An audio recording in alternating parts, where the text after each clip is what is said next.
Hi, and thanks for logging on to the Daily DVAR Halacha. And here's a brand new halacha for you. And it's for Monday, the 19th day of April, the 7th day of Iyar. Interesting question for you today. You know how, if you've been listening to laws here on Sfiras Omer, probably most of you know that we count with a bracha each day. And if a person forgets an entire day, and they kind of broke the overall completion of that one mitzvah, which is how some rabbis believe it works, and therefore they can't continue to count Sfiras Omer with a bracha because they broke the continuum of making that whole count. Okay, so that's how we all follow the halacha. We count with a bracha each day, and if we miss one of them, we say, I can't count with the bracha anymore. I'll still continue to count, but I may not be fulfilling that totality of the mitzvah, so they'll stop counting. So it leads to the question, here it is, what should a person do if they know that they're very forgetful?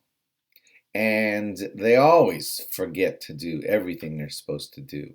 And they say, if I count the first 20 days of Sfiras Omer, and I know somewhere along the way I'm going to mess it up, maybe I shouldn't be counting with a bracha at all, because if I mess it up, then I broke that whole entire mitzvah, and all those 20 brachas that I made on the first 20 days are like brachas that are kind of wasted, and maybe that kind of person just shouldn't be counting with a bracha.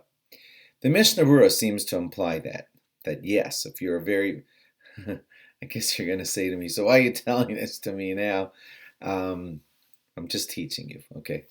And I hope if you're still counting with a bracha, I hope you make it right to the end with a bracha and never forget. But here's my point. So the Mishnah Berurah says that if you're a forgetful person, maybe you shouldn't be starting Sfiras Omer because you're going to forget somewhere in the middle and all those brachas will be kind of levatala, or like for nothing. But Rav Shlomo Zalman Auerbach and some others disagree.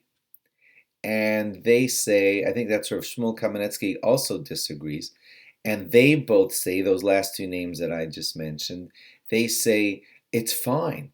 It's fine. You make the bracha on night one, hoping to finish the whole sphere properly.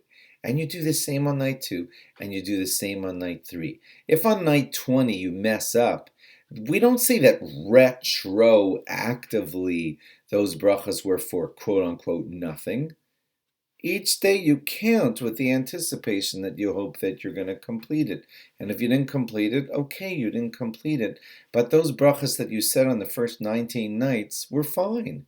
And they're not we don't retroactively nullify a bracha. So according to Rav Shlomo Zalman Auerbach and Rav Shmuel Kamenetsky, you can count each night with the hope that you're going to make it all the way. And if you have a mess up, it's not going to retroactively make your brachas be for nothing. So you have two ways to look at this. You may want to discuss this with your rabbi, but we're already in the middle of Sfiras Omer, so I'm saying to you, if you've counted till now with a bracha, then my gosh, you are nearing the halfway point. Just keep going. Do what I do. We have a chart on the front of my on our front door. Every time you leave the house, you see it and you look at it and you go, I counted. And what we do is we mark it off that we counted, and then each day we can just see. So I recommend you do that. So if you're counting with a bracha so far, hopefully you'll make it all the way to the end. If you forget an entire day, will your brachas be retroactively nullified? Depends which rabbis you follow. The Mishnah Berurah seems to imply yes, and Rav Shlomo Zalman Auerbach and Rav Shmuel Kamenetsky seem to say no, they won't be retroactively nullified. I hope that wasn't too complicated. Thanks for logging on, and log on again tomorrow for more. Bye-bye.